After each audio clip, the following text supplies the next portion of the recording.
Bismillahirrahmanirrahim. Assalamualaikum warahmatullahi wabarakatuh. Alhamdulillah nahmaduhu wa nasta'inuhu wa nastaghfiruh wa na'udzu billahi min syururi anfusina wa min sayyiati a'malina. Man yahdihillahu fala mudilla lahu wa man yudlilhu fala hadiyalah. Asyhadu an la ilaha illallah wahdahu la syarika lah. Wa nashhadu anna Muhammadan abduhu wa rasuluh. Rabbi shrah li sadri wa yassir li amri wahlul 'uqdatam min lisani yafqahu qawli. Amma ba'd. Alhamdulillah. Syukur kepada Allah Subhanahu wa taala kerana kita diberi peluang untuk bersama-sama solat berjemaah maghrib, isyak dan sunat tarawih insya-Allah dan lepas tu witir. Alhamdulillah. Dan untuk penutup kita ada tazkirah 10 minit Lepas itu kita sama-sama menjamu selera dengan majlis more kita. InsyaAllah malam ni ada disediakan. Dan kita jemput semualah para jemaah semua untuk menghadiri upacara more kita. Alhamdulillah, tajuk pada malam ini sambungan yang malam tadi. Malam tadi kita bincangkan bab golongan ahli tauhid, yakni golongan yang menjauhi syirik. Ada Allah anugerahkan khabar gembira, yakni malaikat akan turun berdoa untuk semua sekali ahli tauhid. Mereka berdoa kepada semua sekali ahli tauhid, iaitu untuk jauh daripada neraka. Yang kedua, dapatkan syurga ahli tauhid dan keluarga dan pasangan-pasangan mereka. Dan doa yang ketiga ialah mereka akan dijauhi daripada sebarang kejahatan, dan kalau dia buat jahat maka malaikat akan ilhamkan untuk bersegera bertaubat kepada Allah Subhanahu wa taala. Atas doa-doa tersebut insya-Allah doa yang makbul. Walau bagaimanapun untuk menjadi ahli tauhid, dia ada banyak halangan-halangan dia. Tuan-tuan, puan-puan yang dimuliakan Allah, Nabi besar kita Nabi Muhammad sallallahu alaihi wasallam sebelum baginda menerima wahyu, maka golongan semua Arab jahiliyah menganggap baginda merupakan orang yang terlalu baik.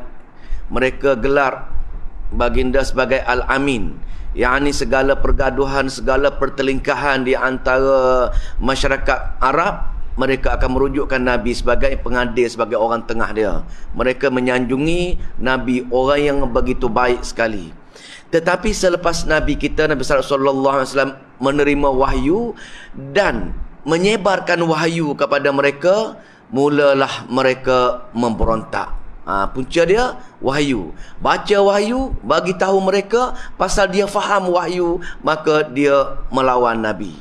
Nabi kata kepada mereka, ya ayuhan, wahai semua manusia, ya ayuhan nas qulu la ilaha illallah. Wahai semua manusia, ucaplah kamu la ilaha illallah. Mereka mengatakan Muhammad telah terkeluar daripada agama mereka. Muhammad telah terkeluar daripada agama Hanif, iaitu agama Nabi Allah Ibrahim. Itu kata-kata mereka. Kenapa? Pasal mereka faham dalam kalimah la ilaha illallah. Itu saja. Dalam ayat Al-Quran nukilkan, dia kata pelik Muhammad ini. Dia kata, dia mengatakan la ilaha, tidak ada ilah yang lain, hanya melainkan Allah. Aja'ala alihatan ilahan wahidan in haza la syai'un ujab. Adakah Muhammad ini mengatakan tidak ada ilah-ilah yang lain, ilah yang esa saja? Ini perkara yang pelik. Allah nukil ke dalam Al-Quran kisah kenyataan mereka. Mereka memperli Nabi besar kita. Dia kata pelik Muhammad ini. Dia kata tidak ada ilah-ilah yang lain, melainkan yang esa saja, Allah saja. Ini perkara yang ganjil. Itu kata-kata mereka, Allah nukilkan dalam Al-Quran. Pasal sepanjang tempoh penghidupan mereka, dengan Allah pun mereka beriman, mereka percaya. Dalilnya mereka solat, mereka mengerjakan haji, banyak perkara-perkara, mereka puasa, banyak perkara-perkara amalan mereka lakukan. Dan bila Nabi beramal demikian, mereka tak marah. Mereka marah, mereka berontak kerana la ilaha tadi. Tidak ada ilah melainkan Allah. Bagi mereka ada ilah-ilah yang lain di samping Allah. Itu dia punca perlawan dia. Tetapi masyarakat kita tak faham perkataan ilah. Kita diajar mengucap 2 kalimah syahadah, la ilaha illallah, tapi kita tak faham ilah, maka kita hanya baca saja. Tapi malam ini kita nak kaji punca untuk tidak menjadi ahli tauhid kerana kita tidak faham ilah. Dalam diam-diam kita samar dengan perkara-perkara mengenai ilah. Ada 4 kesamaran. 4 kesamaran yang menyebabkan kebanyakan manusia menjadi syirik kepada Allah Subhanahu Wa Taala. Ini yang kita nak bincangkan malam ini, mungkin separuh je ataupun satu saja, dan kita simpan untuk sesi-sesi yang lain. Pasal masa jadi benar cuma 15 minit, tak lebih 15 minit Apa dia kesamaran-kesamaran yang kita syak, kita ini ahli tauhid, kita tidak syirik. Kita mengatakan orang Arab jahiliyah ataupun apa-apa kaum sekali, mereka menyembah Allah yang lain. Allah pun mereka percaya, mereka sembah, mereka mengata ada Allah, ada Tuhan-Tuhan yang lain. Ini persepsi kita kepada masyarakat jahiliah. Jadi kita mengatakan kita tak pernah ada Tuhan yang lain, kita punya Tuhan hanya Allah saja. Ini persoalan dia. Maka persoalan beginilah, bila kita rujuk balik kepada masyarakat Arab jahiliah, rupa-rupanya mereka pun sama dengan kita saja, iaitu mereka percaya dengan Allah. Dalam Al-Quran ada 12 perkara besar yang mereka meyakini hanya Allah saja yang urus tabir perkara-perkara tersebut. Allah buat langit, Allah buat bumi, Allah turun gelombang, Allah turun kemarau, Allah turun hujan. Mereka percaya bab ni. Tetapi yang mereka tak percaya ialah mereka mengatakan ada wakil-wakil Allah untuk urus takbir perkara-perkara kecil. Itu je beza dia. Pasal dia faham perkataan ilah. Dia kata selama kami hidup, wahai Muhammad, dia kata perkara-perkara kemarau, banjir, gelombang, kami tahulah itu daripada Allah. Itu perkara besar. Tapi perkara-perkara kecil, dia kata, memadai dengan wakil-wakil Allah saja. Siapa wakil Allah? Wakil Allah ialah salah satu sifat Allah ada pada orang yang rapat dengan Allah Subhanahu Wa Taala. Itu titik perbezaan dia. Yakni kita pun sama dengan dia juga. Pasal mereka mengatakan Allah tetap berkuasa. Sebagai contohlah, contoh Ikrimah Abu Jahal. Bila dia lari daripada dihukum oleh Nabi, bila Nabi takluk kota Mekah 8 Hijrah, beliau lari sampai ke laut, naik kapal, sampai di tengah laut berlaku gelombang besar. Bila berlaku gelombang besar, kelasi kapal buang semua patung-patung. Sekarang kita berdoa dengan Allah. Sekarang ni patung-patung dah tak ada kuasa dah. Pasal sekarang turun bencana gelombang besar. Maka mereka buang patung-patung. Buang patung-patung semua. Ya Allah, redakanlah gelombang. Ya Allah, redalah gelombang. Ini kata-kata dia. Pasal apa? Pasal dia kata bila perkara besar, Allah. Maka mereka, Abu Ikramah kata, dia kata, sebenarnya inilah yang aku tak percaya Muhammad cerita.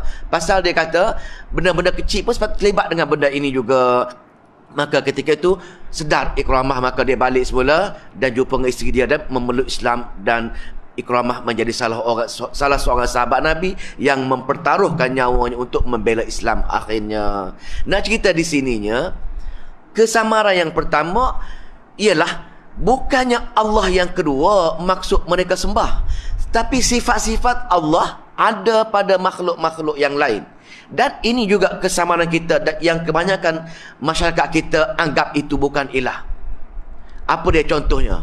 Contohnya, di kalangan orang-orang alim yang banyak sebahagian besar masa dia untuk latihan nurani dan berlatih untuk mujahadah kepada Allah Subhanahu Wa Taala, masa mereka hidup mereka menjadi orang alim.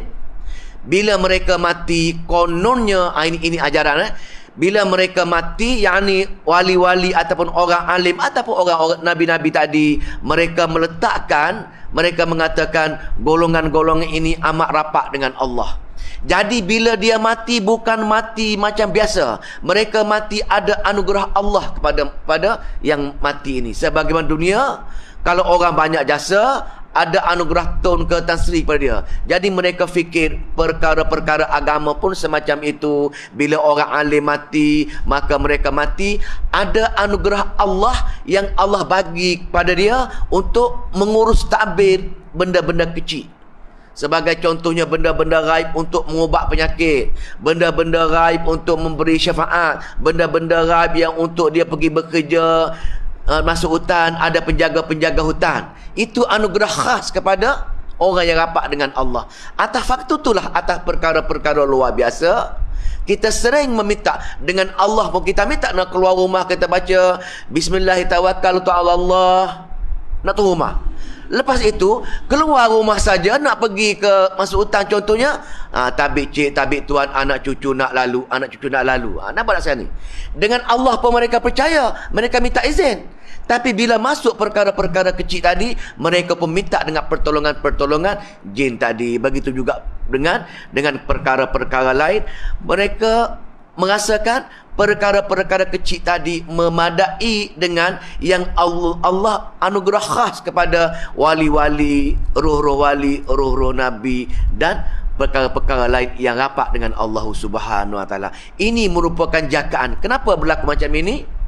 Kerana bila mereka menyeru kepada selain daripada Allah, yakni mereka mengatakan ini pun Allah anugerah pasal mereka rapat dengan Allah. Ini mereka-reka. Mereka mengatakan, memandangkan mereka itu alim masa hidup, banyak jasa dia. Bila dia mati, Allah bagi kuasa dengan dia untuk jaga urusan tertentu, untuk jaga masa tertentu, untuk jaga urusan itu. Supaya apa? Mereka ada diberi tugas, diberi kuasa oleh Allah, diwakil untuk menyelesaikan hajat, ataupun menyempurnakan sebarang hajat, ataupun menyelesaikan sebarang masalah. Jadi mereka menyeru perkara-perkara ini. Jadi kesamaran beginilah yang orang Arab buat, dan mereka dipanggil musyrikin. Jadi kita yang jahil perkara-perkara ini, bila memohon kepada perkara-perkara selain daripada Allah untuk memohon menyelesaikan masalah dan menyempurnakan hajat atas perkara-perkara luar asbab, maka sepatutnya kita juga sebagai golongan musyrikin, yakni golongan syirik pada Allah Subhanahu Wa Taala. Itu kesamaran pertama yang kita tengok malam ini, insya-Allah. Besok kita pergi kesamaran kedua, kita mengatakan kita tidak syirik. Kenapa? Kerana kita tak sembah batu, tak sembah kayu. Kita mengatakan orang Arab jahiliah sembah batu, sembah kayu. Itu kesamaran yang kedua. Kesamaran yang ketiga yang kita tengok minggu seterusnya ialah kita mengatakan wali-wali Allah, Nabi-Nabi Allah ini ada mujizat dan ada keramah. Itulah hak mereka tersebut. Itu kesamaran dia. Dan kesamaran yang keempat yang kita tengok selepas ini ialah dari segi mereka mengatakan kalau orang mati tak boleh diseru, kenapa orang hidup boleh diseru? Itu di antara kesamaran-kesamaran. InsyaAllah kita akan kupas di lain masa, InsyaAllah. Wallahu ta'ala. Assalamualaikum warahmatullahi wabarakatuh.